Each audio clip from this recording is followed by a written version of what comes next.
Okay, you've heard quite a bit there about fast-moving consumer goods. We definitely are not FMCG. We design stuff for maybe 20 years, 50 years, 100 years. So future-proofing an asset over the longer term is very relevant to us. Just a couple of words on WSP, and then we'll get into it. So we're about 10,000 people around the world. We're based here in the UK. We're quoted on the London Stock Exchange, although our biggest business is in Sweden, where we have about 2,500 people.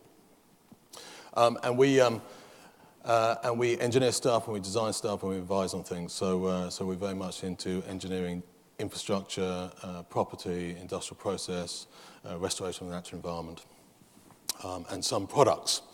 So when we hear that the green revolution in just the UK is going to require between 200,000 and 500,000 new engineers and technical support staff, we kind of feel that's relevant to us. Also, these kind of forces for change that you often hear about characterizing the sustainability agenda are also particularly relevant. So urbanization. Today, 50% of the world's population live in cities. By 2050, that will move to 75%. So with population growth, that means that double the number of people that currently live in cities will live in cities in less than 40 years' time. Given the fact that we design and engineer infrastructure and property, that's quite relevant to us. So is scarcity of resource, so our input costs into the construction process are going up. Climate change mitigation and adaptation. We are struggling. If we just look at Scotland at the moment, where there is the commitment to move to 100% renewable energy by 2020, there's a huge amount of work going on in Scotland, and we wrestle to find the staff with the right skill base to support that market opportunity. We're seeing migration of our business and our clients from west to east, so Asia is becoming increasingly important to us, and with that, population growth and the migration sort of dynamics that we're seeing going on in the world. And that's leading to replacement of aging infrastructure in the developed world and the requirement for new infrastructure in the developing world. So this is a huge opportunity for us, but it's also quite a threat, obviously, if we get it wrong. Let me just start with one of the sort of conundrums that I do believe when we talk about sustainability, we do tend to overcomplicate things quite a bit. So I hear a lot of businesses saying, is this, when we talk about skills development, is this a specialist area, or is it about embedding skills across the whole business in terms of our core services? And I think the easy answer to that is it's both. So we are seeing the emergence of market opportunities associated with, I don't know, whether it's climate change adaptation or sustainable cities or placing a value on natural capital, or looking at the vulnerability of supply chains, etc., that require specialist skills. But actually, where we have the greatest opportunity to influence, and actually where the market is going to impact our business the most, is in our core services. So we're still going to be designing buildings in 10, 20, 30 years' time, but we're going to be designing much greener. And that is going to require a different type of skill. So I just want to sort of a quick canter through the sort of typical players you see in businesses in our sector. And I want to start with the chief executives. And my experience, and there are some exceptions to these general statements, but my experience of a chief executive in our sector at the moment is that they're having a tough time. We face difficult markets, and they're very short-term. Our investors are unbelievably short-term at the moment. So our chief executives are having to focus more on today than tomorrow. And against that backdrop, they've got this thing called sustainability. And in my view, slightly controversial, is a lot of chief executives are fearful of sustainability. It looks complicated, it looks intellectual, it looks academic. It looks like it's going to have to take a huge amount of time to really get our heads around this, to be able to talk about it with confidence. And if we talk about it without the right level of knowledge, then it's a minefield. It could blow up in our faces. So a lot of chief executives, I think, are fearful of the sustainability agenda. So what do? They employ a head of sustainability. We know it's important, so we need to address it, but we don't have to get it. But we need somebody in the organisation to get it, so we'll get a head of sustainability. It's called delegation.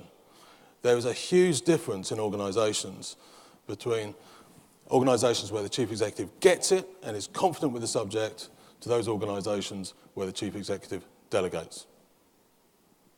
In our sector, I believe most chief executives delegate. But you know, they're in that position for a reason. They're in the position of chief executive because they're good leaders. And my view is that, you know, if they've got leadership skills, I would like them to apply those leadership skills to the sustainability agenda and the kind of opportunities that I just described. So we need to declutter the agenda for them, and we need to give them confidence.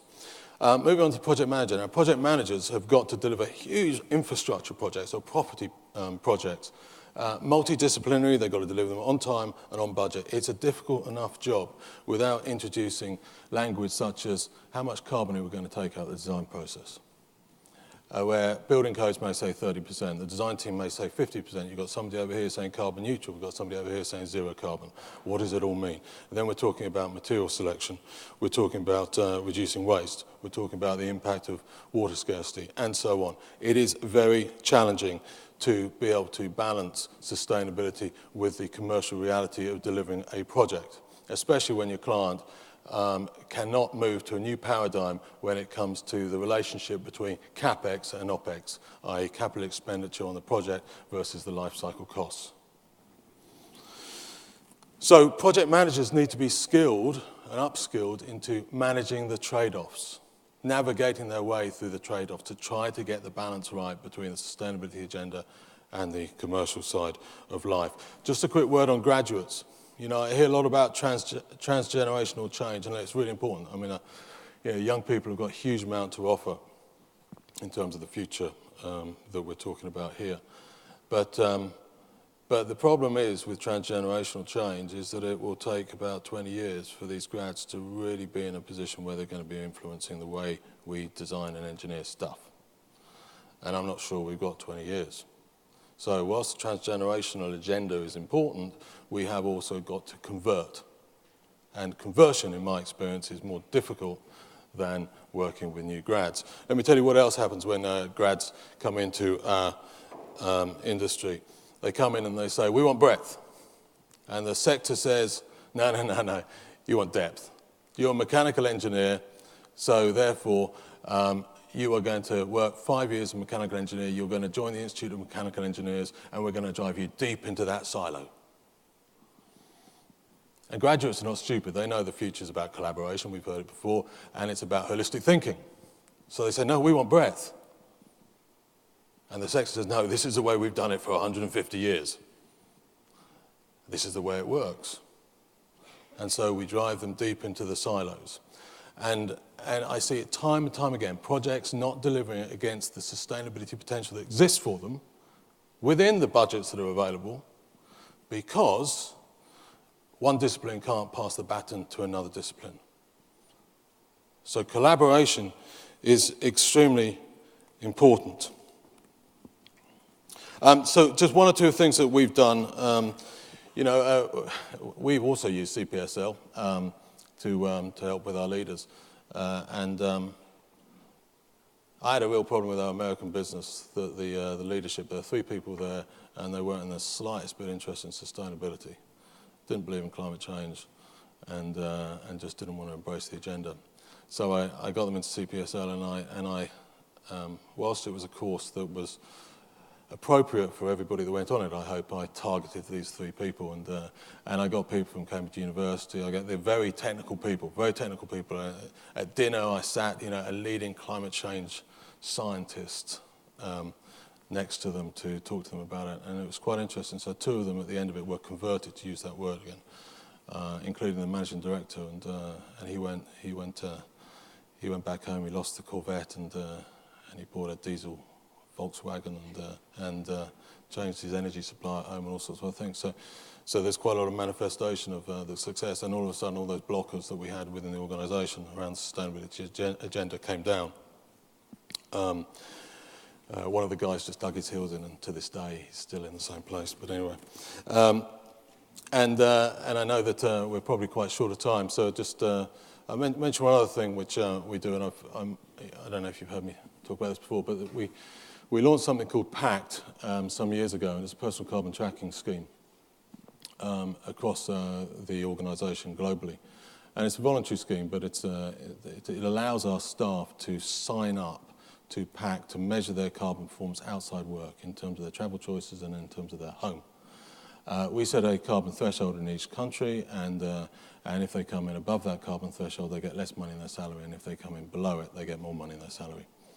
Now, we've actually we've taken away the penalty because we realised actually that got us about 1,500 out of 10,000 people to join in, but actually people were fearful about losing £100, so we've actually taken that away and we've just given the upside now.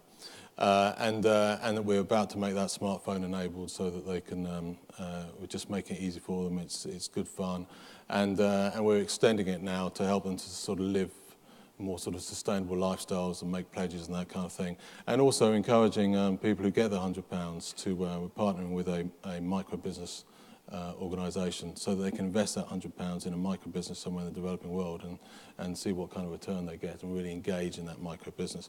Really what we're trying to do is we're trying to get staff engaged in the subject and take an interest in it rather than seeing it as a chore. And we need to, for us to be able to embed skills, we need to create an environment where the old rules do not apply, where we can break with convention. We need to take our staff to a place that they wouldn't ordinarily go to for us to be able to embed the skills internally within our organisation. And for us, PACT has worked well. There's quite a lot of things that we've done that have not worked well, and I won't talk about those today. But I have to say that what has worked the best for us is where we go to market intervention. So in San Francisco, where the local government has said for every new large commercial office development, it needs to be LEED Gold. It needs to be LEED Gold. That's something here and now. If we want to stay in business, then our staff need to know how to be able to design to LEED Gold standards. In Sweden, the local governments now are saying, okay, new developments, it needs to comply with sustainable communities. They're embracing both BREEAM and LEED. We've got to upskill our staff to be able to respond to that market opportunity. And I mentioned about Scotland. I mean, the renewable sector in Scotland, if we want to be in that market, we have to have staff with the right skills. So I would say in this short-term world, the best way for us to be able to get traction internally in terms of upskilling our resources to be able to design and engineer and behave in a different way is where we have a market need here and now. Thank you.